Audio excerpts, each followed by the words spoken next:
All right, keys to a win over the Chicago Bears tonight at Northwest Field, sellout crowd, 8:15 kick, alt black jerseys for a repeat of last year's look and feel against Chicago. By the way, I like the alt black jerseys, always have. I can't wait for our championship jerseys to appear. That first game of that appearance will be the Seattle game on Sunday Night Football. I think it Correct. is. But I don't mind the alt blacks. All right. Let me just tell you real quickly why I like this matchup and why I am concerned about this matchup.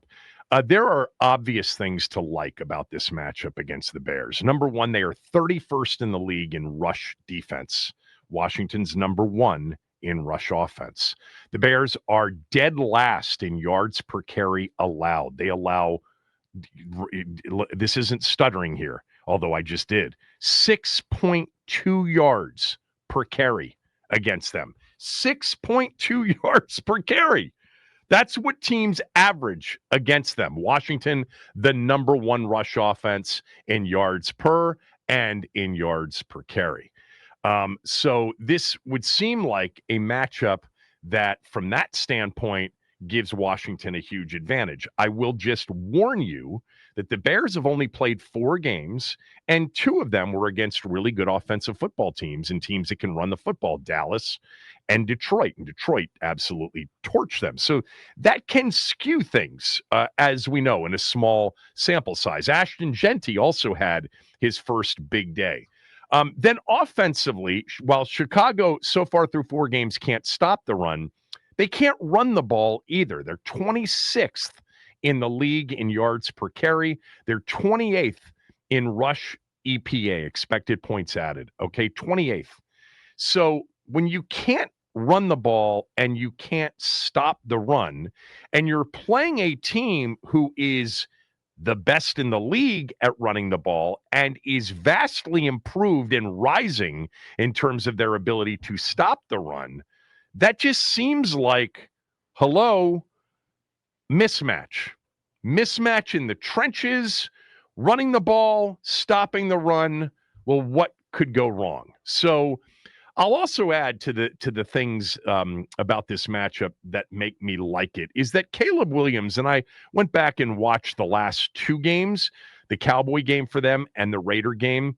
There are some good things, but he's still a work in progress. And I don't think a bye week presents, a situation where he's got it all figured out tonight. It's a continuation of a development process with his new creative head coach, Ben Johnson. So I love this matchup, as we all should, because it's a great rush attack in our team against a terrible rush defense and a bad run offense against a vastly improved run defense. Usually you just look at that and you say, well, unless you throw 4 picks and fumble 7 times, you should be in good shape. Here's what I'm concerned about. I'm concerned about Ben Johnson. Man, is he creative. He's really creative. They are able to design explosive plays. Keep in mind, one of the things that made Ben Johnson's offenses successful in Detroit was the ability to run the football. That made it easier for Jared Goff. Jared Goff isn't a just straight drop back passer, no matter what kind of weapons he had in Detroit. And by the way, he's got some decent weapons in Chicago. You've got to run the football with, a Ben Johnson offense, and they haven't been able to do that. Until they do that, then it's hard to really judge Caleb Williams, because everything that he wants to do with Caleb Williams is based on the ability to remain balanced. With that said, without the ability to run the football in the first 4 games, he is creative, man. They create some plays. They create some explosives. It's amazing. And Cooley used to say this all the time.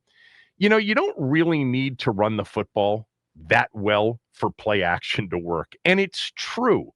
There is something about when that quarterback, fakes that give on 1st and 10 and goes back to pass. Everybody, whether you can run the football and have been successful running the football or not, everybody hesitates for a bit. Everybody plays run.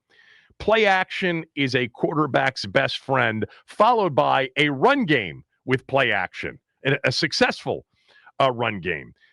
He wants to run the football, but even without being able to do it, he's been able to draw up some real big-time explosive plays with their offense. And Ben and Caleb Williams, one thing you can't say about him is that he doesn't have arm strength, that he can't make every throw. I think he's inaccurate a lot and he misses a lot, but he does have a gun.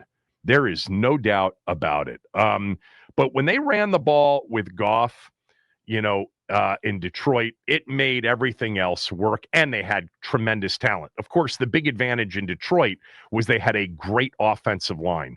They don't have that right now in Chicago. I don't think their offensive line's that bad, but the run numbers would certainly suggest that it's not a good run-blocking offensive line. And if they're without Darnell Wright tonight, that could be an issue. We'll find out more from Courtney Cronin at 11. What I'm not concerned about is number one rush offense against one of the worst rush defenses. Terrible rush offense against a very vastly improved and continuing to rank higher and higher as a run defense in Washington. That would suggest mismatch. What I'm concerned about, Ben Johnson's creative as hell. He's a great play caller, and he's had a week to prepare for this game. He's had a week to get healthier. They're getting healthier. They're getting some defensive players back. They're getting back for this game. It looks like they're getting TJ Edwards and Kyle Gordon back at a minimum, two starters that they have not had. So a bye week, Ben Johnson getting healthier. That would be the concern. That would be the concern. But I do like this matchup for Washington. So let's get to the keys to beating the Bears. Number one is run the football. The matchup says you can run the football. Let me tell you something that I found very interesting, and I went back and looked at some of the numbers to sort of back it up, and it suggests the same. The Bears play a lot of man coverage. You can't do that against Jaden Daniels. You cannot do that against Jaden Daniels. You can do that against Jared Goff, which is who they faced in the opener. You can probably do that against J.J. McCarthy, or in the second game. You can probably do that against J.J. McCarthy in the opener because it's his first game. Dak, you can play some man-to-man defense. You can turn your back on Dak a little bit more now than you used to be able to do. You can do that a little bit with Geno. You cannot do it with Jaden Daniels. I'm going to be really interested to see if they're playing man defense with Jaden Daniels at quarterback, because they have essentially lined it up with their front four, and they've said, go get the quarterback. And by the way, that's after not stopping the run. So that's I'll get to that in a moment. But number one is you got to be able to run the football. Their best defensive players, number 49 is Tremaine Edwards. He's actually a good player. He's kind of had one of those careers that everybody expected a lot of, Buffalo, et cetera, Virginia Tech, the whole thing, first-round pick, right? Tremaine Edwards was a first-round pick, wasn't he? I think he was. Was he a first-round pick? Wasn't he like a super young first-round pick out of Virginia Tech? He was like, I want to say like 19 years old or something. 2018 first-round pick, 16th overall to Buffalo. All right, he's 27 now, so that's 7 years ago. He was 20, but I think he was actually 19 when they picked him in April. He's a good player. He's a really good player. And Terp fans, Ruben Hippolyte, a name we know well. He was an excellent player last year at Maryland. Number 47 shows up every time you watch the Bears. Now they're getting TJ Edwards back. They're getting Kyle Gordon back. No Jalen Johnson. One of the best shutdown corners in the game is on injured reserve. You don't face them. Dennis Allen, by the way, is their defensive coordinator. That's who Ben Johnson hired. I always felt like Dennis Allen could coach up defense, maybe not the head coach. But those teams in New Orleans where he was the head coach, they were pretty good defensively.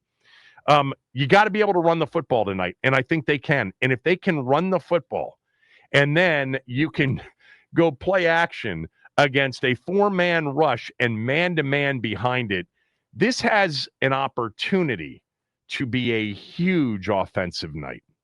Now, maybe they switch everything up. Maybe in the bye week, they're like, we're terrible against the run. We're playing too much man coverage. We can't play man coverage against Jaden Daniels. That's insanity to play a lot of man coverage against a quarterback like that. Maybe they switch it up completely, and maybe with them getting healthier tonight, we see a completely new Chicago defense. But I got to tell you, if we see the defense that they have played in the first 4 games, there's no reason why Washington shouldn't score 28 or more tonight. Easily 28 or more. One thing they do, and that leads me to number 2. So run the football is number 1, and everything off of running the football well will happen for them. Number 2 is the one thing Chicago's done, and they've gotten help from people like Geno Smith, is they've got 9 takeaways in 4 games. All right. There's only 3 teams that have more, and they've all played 5 or 6 games. So they're getting takeaways. Not all of them are forced. There were a couple of Geno balls that were up for grabs.